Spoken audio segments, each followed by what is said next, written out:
Because if you play with the fear of failing, you'll have the pressure on yourself to play, to capitulate to that fear. If you play with the sense of I want to win, then you have the fear of what happens if you don't.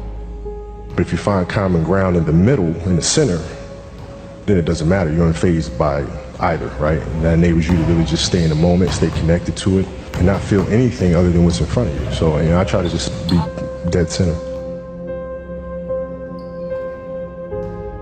You start with, what do you want your game to be? What would make your game most unstoppable or hard to deal with? And now you work backwards from there. And you start building it one piece at a time, one move at a time, one counter at a time. Your job is to try to be the best basketball player you can be, right? To do that, you have to practice, you have to train, right? You want to train as much as you can, as often as you can.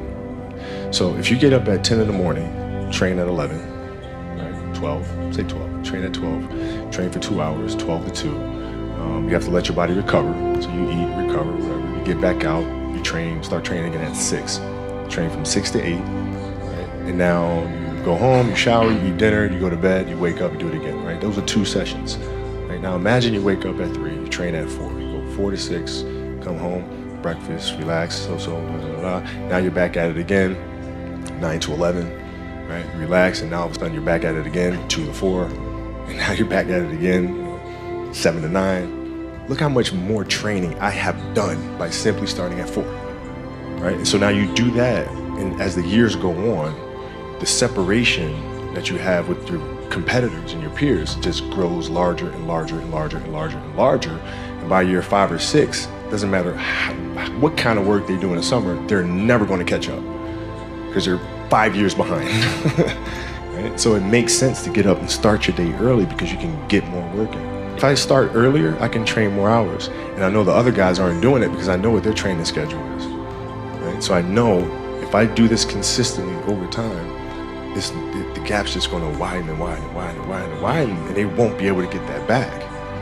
So to me, it was just common sense. I'm like thinking, how can I get an advantage? Oh, start earlier. Yeah, let's do that.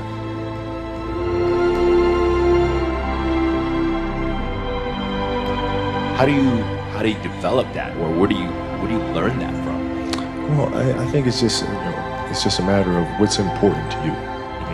What's important to you for whatever reason. I felt like I didn't feel good about myself if I wasn't doing everything I could to be the best version of myself. If I felt like I left anything on the table, it would eat away at me. I wouldn't be able to look myself in the mirror. And so the reason why I can retire now and be completely comfortable about it because I know that I've done everything I could to be the best basketball player I could be.